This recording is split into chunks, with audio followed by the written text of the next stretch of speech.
Hello guys, good evening to once again. Welcome back on my YouTube channel Learn with Concept by Archana Sharma. Now signing in Learn with Concept with me. हम course 6 का study कर रहे थे gender school and society और उसमें हमने बहुत सारे टॉपिक्स डिस्कस किए थे और बहुत अच्छे और इंटरेस्टिंग टॉपिक्स थे और उन पे हमेशा क्वेश्चंस बनते आए हैं। ठीक है, बीएड में भी और भी बहुत सारे कॉम्पिटिटिव एग्ज़ाम्स हैं जहाँ बनते आए हैं। तो जो हमारा टॉपिक चल रहा था, आपको पता है कि हम वुमेंस के रोल्स की बात कर रहे थे कि वेरियस पीरियड में पहले तो वुमेंस का रोल्स क्या था इसके बारे में डिस्कशन किया हमने। फिर इसके बाद हमने वुमेंस की जो कंडीशन है और उनकी एजुकेशन क्या थी वेरियस पीरियड में, हमने इसके बारे में भी बात की है ना। तो इससे प्रीवियस वाले वीडियो में हमने जो बात की थी वो वैदिक पीरियड के बारे में थी। एक बार आप देख लीजिए कि हमने जो बात की थी वो स्टेटस एंड एजुकेशन के बारे में वुमेंस में। तो सबसे पहले मैंने वैदिक और बौद्ध की बात की थी, ये तो था पहला पीरियड। ठीक है, नेक्स्ट हमारा जो पीरियड था मिडियोवल पीरियड था, काफ़ी डिटेल में डिस्कस किया था। ठीक है, मिडियोवल पीरियड में वुमेंस की कंडीशन क्या थी, एजुकेशन कैसी थी और कौन कौन सी वुमेन लिटरेट थी और कुछ जॉब बताए थे, कुछ चीज़ें बताई थी। तो ये सारी चीज़ें थी, आप इन वीडियोस को देख लीजिएगा और इन वीडियोस को देखकर आप आगे की वीडियो को भी कंटिन्यू कीजिए। तो अभी आज हम बात करते हैं ब्रिटिश टाइम में, यानी कि ब्रिटिश काल में स्त्रियों की जो स्थिति थी शिक्षा के लिए क्या थी और उनकी खुद की कंडीशन क्या थी। तो इसके बारे में बात करते हैं थोड़ी सी। तो आपको बता दूं जो ब्रिटिश पीरियड है उस समय भी स्थिति ठीक ही ठाक थी, लेकिन ये था कि जब उनकी स्वतंत्रता और उनकी स्थिति में सुधार आया तो ये डिमांड होने लगी सोसाइटी की तरफ से कि हाँ हमें एजुकेटेड होना है, हमारी सोसाइटी को शिक्षित करना है। क्योंकि देखिए जब तक हम शिक्षित नहीं होंगे तब तक कोई काम नहीं कर सकेंगे प्रॉपर वे में। और आपको पता है कि ब्रिटिश टाइम में उस समय डच कंपनी यहाँ भारत में आई थी, है ना। आप ईस्ट इंडिया कंपनी भी कंसीडर कर सकते हैं उस समय पे, ईस्ट इंडिया कंपनी। ठीक है, ईस्ट इंडिया कंपनी भारत आई। ठीक, ईस्ट इंडिया कंपनी भारत आई। ठीक है, इसके बाद मिशनरी थी, मिशनरीज आई। तो इनको मतलब अपना बिजनेस इंडिया में जमाना था, तो जाहिर सी बात है कि वो गंवारों के साथ और इलिटरेटों के साथ तो अपना बिजनेस जमा नहीं सकती थी भारत में। और वुमेंस की कंडीशन तो ऑलरेडी ख़राब थी इंडिपेंडेंस के टाइम पे, इससे पहले। तो ये जो ब्रिटिश कंपनी आई थी, ईस्ट इंडिया कंपनी आई थी, आपको पता है कि ये 16वीं शताब्दी के आसपास की बात है। तो इस समय भारत में थी डच कंपनीज भी थी। तो ये सब मिलके भारत में क्या बिजनेस करना चाहते थे, अपने धर्म का प्रचार प्रसार करना चाहते थे और अपना बिल्कुल मतलब जो वर्चस्व था वो स्थापित करना चाहते थे भारत में। तो ये कुछ थोड़ी सी डिसेंट नॉलेज थी रिगार्डिंग द ब्रिटिश पीरियड। और उस टाइम पे हम आपको ये बता दें कि जो वुमेंस की कंडीशन थी वो बहुत ज़्यादा अच्छी नहीं थी। बस जो हाई ग्रेड की लोग थे, ठीक है, हाई ग्रेड के जो लोग थे या आप ये कह सकते हैं कि उच्च वर्ग के लोग थे, वही लोग, उन्हीं के घर की वुमेन्स प्रॉपर लिटरेट होती थी। अदरवाइज हमने लोकल लोगों की बात नहीं की है, जनरल लोगों की बात नहीं की है, ना उनकी शिक्षा की बात की है, ना उनकी कंडीशन की बात की है अगर देखा जाए तो फिर ये जब चीज़ें होने लगी तो मिशनरियों को लगा कि हमें अपने जब भारत में अपने बिजनेस को प्रमोट करना है, बिजनेस करना है और भारत में अपना कब्जा करना है, तो जाहिर सी बात है हमें लोगों को लिटरेट करना पड़ेगा। तो उन लोगों ने लोगों को लिटरेट करने से स्टार्ट किया। फिर उन्होंने स्पेशली वुमेंस के लिए बोला कि हमें वुमेंस को भी लिटरेट करना है। ठीक है, वुमेंस लिटरेट होंगी तो जाहिर सी बात है कि उनकी कंडीशन अच्छी होगी और वो भी उनके बिजनेस में उनकी हेल्प करेंगे। उनकी शिक्षा के लिए काफ़ी सारे एफर्ट्स किए हैं, किसने, मिशनरियों ने किए हैं ना, एफर्ट्स किए हैं मिशनरियों ने वुमेंस एजुकेशन के लिए।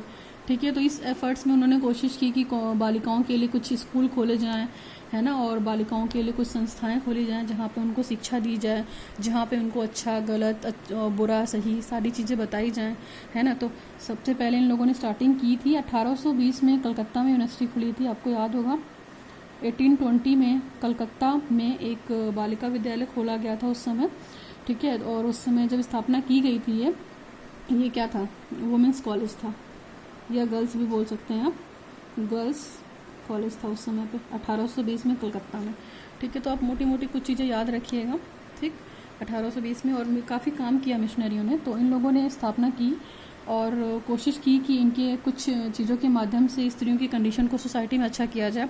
तो अभी हम देखते हैं कि क्या क्या कंडीशन थी और थोड़ा सा वो ब्रीफ इंट्रोडक्शन था। पहला है इसमें देखिए gender discrimination in males and female. आपको पता है कि उस समय हमारे सोसाइटी में क्या था, जेंडर डिस्क्रिमिनेशन था। मेल को ज़्यादा मतलब वेटेज मिलता था in comparison to female. Female को बस एक घर में काम करने वाली औरत की तरह कंसीडर किया जाता था। बच्चों की देखभाल के लिए, खाना बनाने के लिए, कपड़े लत्ते, किचन का काम, ये सारी चीज़ों के लिए कंसीडर किया जाता था इन कंपैरिजन टू मेल। ठीक है। नेक्स्ट है हमारा consider women inferior to man. वही चीज़ है कि स्त्रियों को पुरुषों की अपेक्षा अधिक हीन मानते थे कि पुरुष ही सब कुछ है, यानी कि मेल डोमिनेंट सोसाइटी की बात की है ना। यहाँ पे देखा जाए तो मेल डोमिनेट सोसाइटी की बात भी हुई कि मतलब पुरुष प्रधान देश रहेगा। ठीक है, फीमेल को काफ़ी मेल डोमिनेंट सोसाइटी की बात की हम लोगों ने कि बिना मर्द के औरत का कोई अस्तित्व नहीं है। क्यों? क्योंकि वो इमोशनल फूल होती है, अबला होती है, नारी होती है, दैट्स वाई बहुत सारी चीज़ें कही जाती थी। ठीक, नेक्स्ट पॉइंट है हमारा to regard women as objects of luxury and lust. वही चीज़ है कि स्त्रियों को इस पीरियड में भी लोग विलास और भाव मतलब भोग विलास की वस्तु समझते थे, लग्जरी समझते थे कि हाँ ये तो मेरे एंटरटेनमेंट के लिए और हमसे एंजॉय करेंगे। तो इस तरह की चीज़ें भी थी वहाँ पे। फिर है हमारा men are consider complementary to the men and to deny their independence existence. अगर देखा जाए तो जो उस समय स्त्रियों को पुरुषों की मतलब पूरक माना जाता था। पूरक इन द सेंस कि जैसे भाई हस्बैंड वाइफ हैं तो वो एक दूसरे के बिना इनकम्प्लीट हैं, और हमारी सोसाइटी है, हमारा जो प्रकृति है, हमारा जो नेचर है, उसने दोनों को बनाया है।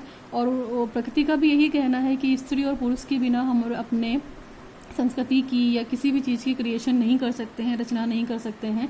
तो पति पत्नी को, हस्बैंड वाइफ को, स्त्री पुरुष को एक दूसरे का पूरक माना गया है, यानी कि कॉम्प्लीमेंट्री माना गया है।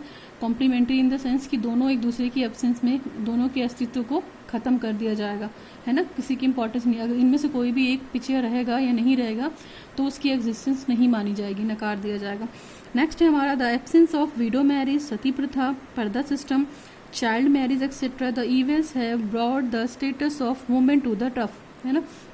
उस समय की बात अगर देखी जाए तो विधवा विवाह नहीं होता था, सती प्रथा था, पर्दा प्रथा था, बच्चों की मतलब लड़कियों की कम एज में चाइल्ड मैरिज एक्ट, बाल विवाह कर दिया जाता था। ठीक है, बहुत सारी ऐसी सोशल बैड इवेंट्स थी जो रूढ़ी, जिसको ट्रेडिशन मान्यताएं बोलते हैं, स्टीरियोटाइप की मान्यताएं बोलती हैं, जो कि वुमेन्स की कंडीशन को और एकदम पीछे मतलब धक्का दे देती है कि और भी बुरी हो गई थी। तो कुछ चीज़ों में थी ऐसी। ठीक, इसके बाद सोशल इनसिक्योरिटी ऑफ वुमेन, और सबसे बड़ी बात है कि जो समाज में स्त्रियों की असुरक्षा को लेकर आता था। क्यों? क्योंकि देखिए उस समय वुमेन्स की कंडीशन ऐसी थी कि मतलब छेड़खानी वाली घटनाएं, लड़की को उठा ले गए, किसी की वाइफ को उठा ले गए, किसी औरत को उठा ले गए, तो इस तरह की चीज़ें होती थी। और उनका वो फिजिकली, मेंटली हर तरह पे शोषण करते थे। सेक्सुअल अब्यूजिंग भी होती थी उस समय, सेक्सुअल रिलेशनशिप भी होते थे, बहुत सारे मतलब कांड होते थे। लेकिन स्त्रियाँ बोलने के लिए विवश नहीं होती थी। उनको ये बोल दिया जाता था कि अगर तुम ऐसा करोगे तो तुम्हारी फैमिली को नुकसान होगा, तो तुम्हारी समाज में बदनामी होगी, तो ये होगा, मतलब बहुत सारी धमकियां दे दी जाती थी, तो जिससे वो चुप हो जाती थी।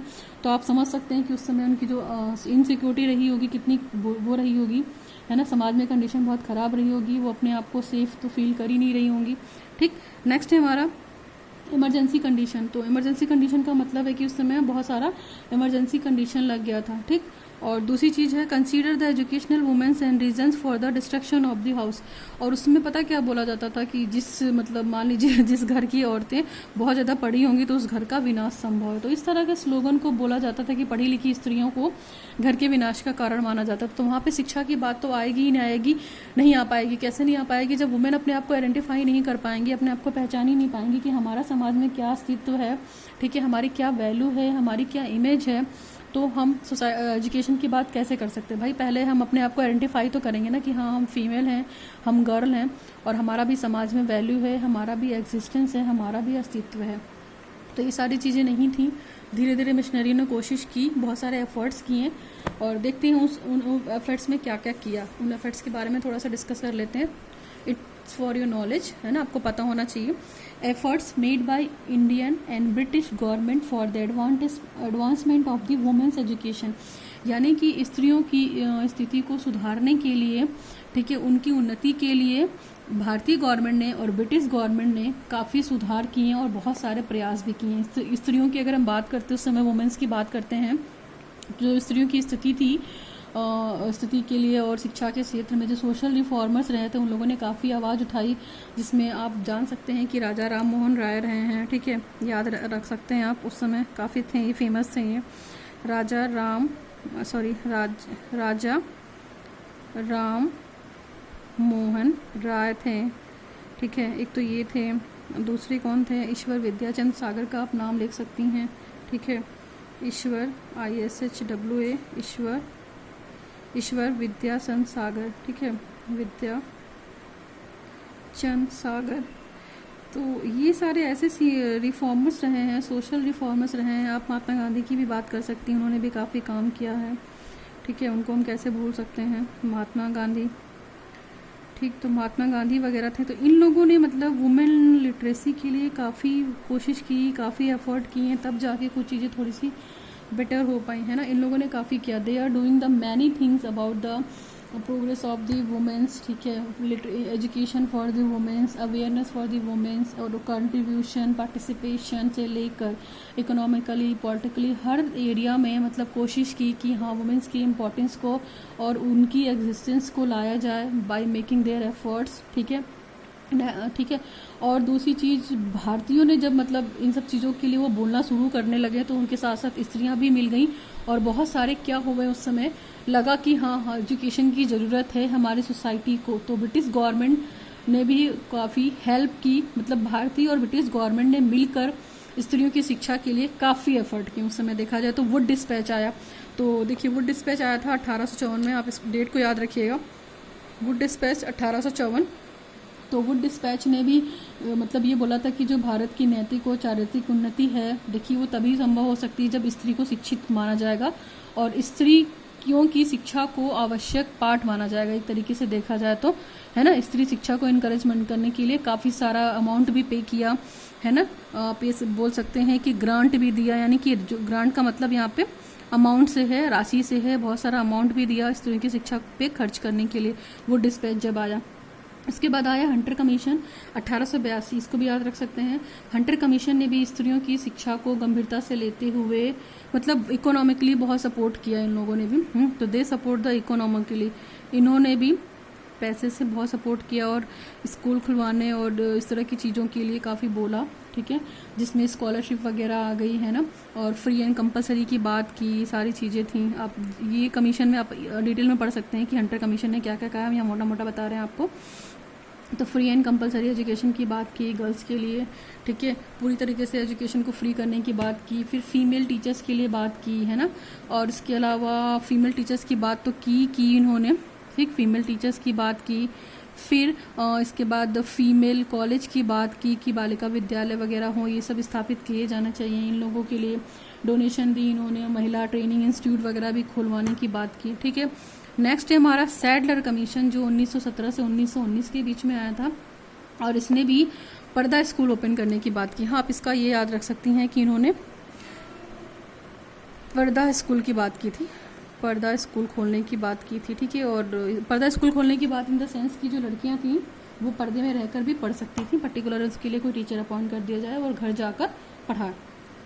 नेक्स्ट है हमारा 1946 और 47 के बीच में, ठीक है। देखिए बहुत सारे, इसके बाद देखा जाए तो अगर हम बात करते हैं तो 1944 में सार्जेंट कमीशन आया। सार्जेंट कमीशन ने भी गर्ल्स के लिए मतलब होम साइंस की बात की कि होम साइंस पढ़ाया जा सकता है गर्ल्स को, ठीक है, होम साइंस की बात की उन्होंने। आपको समझ में आ रहा है तो आप देख सकते हैं, जितना डिस्क्रिप्शन हो सकता है मैं दे रही हूँ, है ना। तो होम साइंस की भी उन्होंने बात की, ठीक है। तो सार्जेंट कमीशन ने भी होम साइंस की बात की कि लड़कियों को भी गृह विज्ञान की शिक्षा दी जाए, ठीक है। इसके बाद देखा जाए तो 1946 से 47 के मध्य में भी बहुत सारे आप ये सब भारतीय शिक्षा है, मतलब एजुकेशन कमीशन आ गया, उसमें उन्होंने टीचिंग इंस्टीट्यूट भी खोले गर्ल्स के लिए बहुत सारे। देखिए नंबर भी दे रखा है मैंने, है ना। यूनिवर्सिटी 59 यूनिवर्सिटीज़ थी उस टाइम पे, फिर 2370 मिडिल स्कूल थे गर्ल्स के लिए थे। ये सारी जो बात हम कर रहे हैं ये बालिकाओं की शिक्षा के रिगार्डिंग बात कर रहे हैं, ठीक है। तो इसके बाद आप देख सकते हैं यहाँ पे मिडिल स्कूल भी थे, फिर इसके बाद प्राइमरी स्कूल भी बहुत सारे थे, 2479 प्राइमरी स्कूल थे, ठीक है। इसके बाद हमारा वोकेशनल स्कूल जहाँ पे ट्रेनिंग मिलती है व्यवसाय से रिलेटेड, इससे रिलेटेड भी स्कूल्स थे, ठीक है। तो 4288 स्कूल्स थे। तो ये सारा एफर्ट्स किसने किया, ब्रिटिश गवर्नमेंट ने किया और उन्होंने इंडियन गवर्नमेंट के साथ मिलकर किया। तो इसमें देखा जाएगा कि अगर वुमेन्स की कंडीशन की ओवरऑल अगर बात की जाए तो बहुत सारे चेंजेस हुए, जिसमें भारतीय गवर्नमेंट इन्वॉल्व थी, ब्रिटिश गवर्नमेंट इन्वॉल्व थी, और इन लोगों ने बहुत सारा एफर्ट किया और एफर्ट का रिजल्ट ये था, पॉजिटिव रिजल्ट था। बहुत सारी वुमेन्स महिलाएं निकल कर आई, घर की चार दीवारी से वो बाहर आई और उन्होंने मतलब जो इंडिया का फ्रीडम दिलाने के लिए उस समय अभियान चलाया गया था उसमें बहुत हेल्प की और फ्रीडम फाइटर्स से जुड़ी वो अपनी खुद की आइडेंटिटी को बना सकें। तो ये सारी चीज़ें थी और आई थिंक ये एफर्ट्स आपको याद रखने चाहिए, एज ए सन आप याद रख सकते हैं। और हमने ब्रिटिश पीरियड की बात डिटेल में कर ली, ठीक है। That is more all about the British period. मतलब ब्रिटिश पीरियड में हमने इस तरह की शिक्षा और उनकी स्थिति की बात की। तो आज की वीडियो के लिए इतना ही। Thanks for watching the video. Signing off learn with concept by Archana Sharma.